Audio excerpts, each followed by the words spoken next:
The world you wake up to is not the one you know. The familiar green canopy of leaves is gone. In its place, stretching to the horizon, is a forest of silent, gray-white pillars. Some are slender, others as thick as ancient oaks, all reaching stoically towards a sky veiled in a perpetual, hazy twilight. The light that filters down is pearlescent and diffuse, casting no sharp shadows. The air is heavy, thick with the smell of damp earth, ozone, and a deep, fungal musk that clings to the back of your throat. This is not a world of trees. This is a world ruled by fungi, a world where the prehistoric giant, Prototaxites, never relinquished its throne. To understand this bizarre reality, we must travel back in time, not just a few millennia, but over 400 million years, to the Silurian and Devonian periods. On our Earth, this was a time of monumental transition. The oceans teemed with life, but the land was a largely barren frontier. The first tentative plants, small, carpet-like organisms akin to modern mosses and liverworts, were just beginning to colonize the damp edges of continents. They had no true roots, no leaves, and certainly no wood. They were a green smear on a rocky, empty world, and when they died, they created a problem, or rather an opportunity. The complex organic compounds in these pioneering plants were a feast waiting to be eaten, but there were few organisms equipped for the task. This is the stage upon which our colossal protagonist enters. For millions of years, the largest thing on land was not a plant, not an animal, but something else entirely: Prototaxites. 4 decades after its fossils were first discovered in the 1850s, scientists were baffled. Was it a strange conifer, a type of algae, a lichen of gargantuan proportions? The truth, confirmed by modern isotopic analysis, was far stranger. It was a fungus. Imagine a structure up to 8 meters tall and a meter in diameter, shaped like a monolithic, featureless trunk. It had no branches, no leaves, no flowers. Its surface was likely pale and textured, and its internal structure was a dense web of interwoven fungal tubes called hyphae.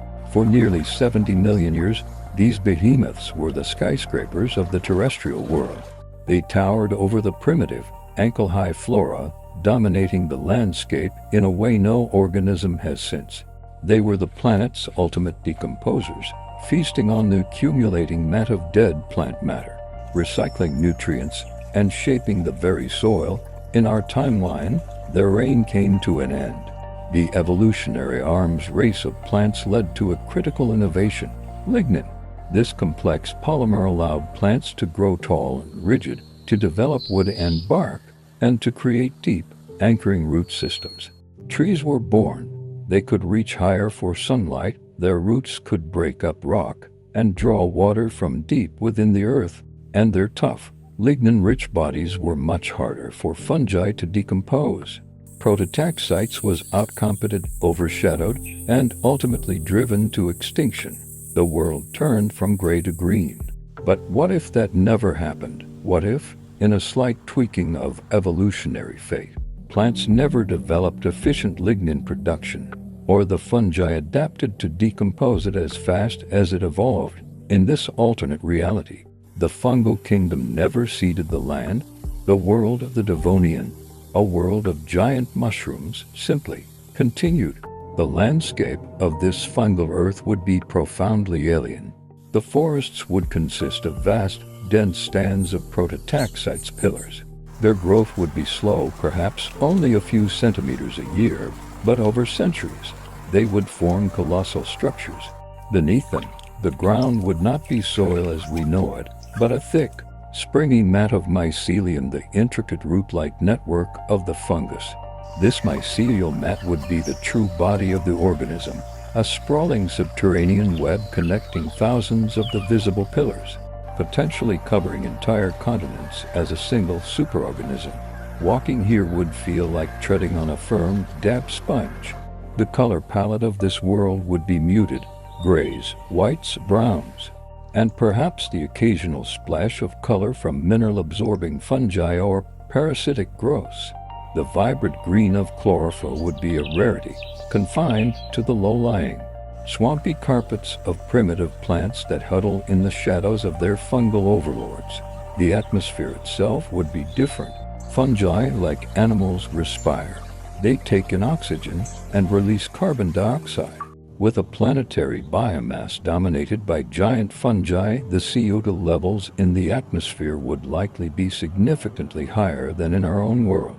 This would create a stronger greenhouse effect, leading to a warmer, more humid planet. The sky would be a perpetual sheet of high, pale clouds, and a constant, fine mist would hang in the air, fed by the immense amount of water transpired by the fungal bodies. Rain would be frequent, and storms, brewing in the warm, moisture-laden air, would be spectacular, their lightning illuminating the ghostly spires of the fungal forests. Life would have evolved to fill the niches of this strange ecosystem. The Carboniferous period on our Earth saw the rise of giant arthropods. Thanks to higher oxygen levels in this fungal world, they would have had a permanent paradise. Imagine millipedes the size of crocodiles, Arthropleura, not crawling through fern jungles, but boring into the soft, chitinous flesh of Prototaxites trunks. Imagine dragonflies like Meganeura with wingspans of modern eagles, navigating the open spaces between the fungal pillars, their buzzing echoing in the damp air. Spiders, scorpions, and other predators would grow to terrifying sizes, hunting in the dim light of the forest floor. The entire food web would be built on decay. There would be no herds of grazing herbivores, for there are no grasses or leaves to eat.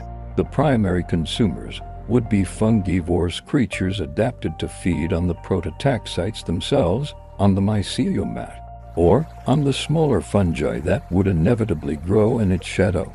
Some might develop tough, chitinous beaks to tear at the fungal trunks.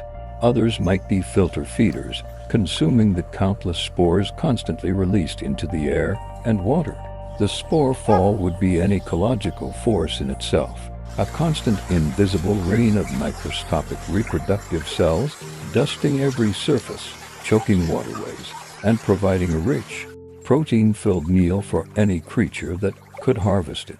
Perhaps vast, slimy colonies of microbes and primitive animals would thrive in the shallow pools, feasting on this never-ending manna. The cycle of life and death would be starkly visible.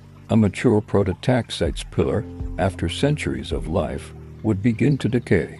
It would not fall like a tree with a great crash, but would likely soften, slump, and melt back into the mycelium mat it sprang from, its nutrients swiftly reabsorbed by the parent organism. This process would attract a swarm of decomposers, creating a temporary, writhing hub of activity in the otherwise silent forest. How would larger vertebrates fare? Early amphibians, emerging from the waters, would find a perfect habitat.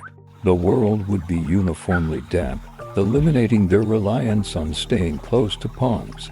They could roam freely beneath the fungal canopy, hunting the giant insects and worms that thrived there. But the evolution of reptiles, and subsequently dinosaurs and mammals, would be altered forever. The classic megafauna of our world, the sauropods, the tyrannosaurs, the mammoths, were all products of a plant-based world.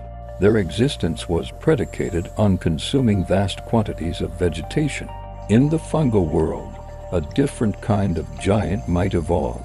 Perhaps a descendant of the early amphibians or reptiles would adapt to become a primary fungivore, a lumbering behemoth capable of pushing over the smaller pillars to get at the fresher growth. Predators would evolve to hunt these fungal browsers. The evolutionary pressures would be completely different. Speed in open plains would be useless. Instead, agility for navigating the pillar-choked landscape, senses adapted for dim light, and chemistries capable of processing fungal toxins would be the keys to survival. And what of intelligence? Could a sapient species arise in this world? If so, its entire technological and cultural development would be divorced from the materials that shaped our own. There would be no wood for fire, for tools, or for construction. The first campfires that warmed our ancestors and allowed them to cook food would be impossible. The spark of metallurgy might be discovered, but smelting requires vast amounts of fuel charcoal derived from wood. Without it, the Bronze Age and Iron Age might never happen. An intelligent species here might develop a biology-based technology.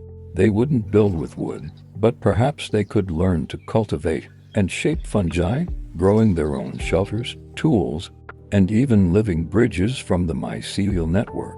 They might harness the bioluminescence that many fungi possess to light their communities, creating ethereal, glowing cities nestled among the monolithic spires.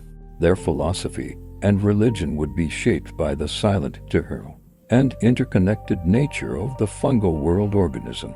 They might not worship a sun god, for the sun is a distant pale disk, but a god of the earth and the deep, dark network that sustains all life.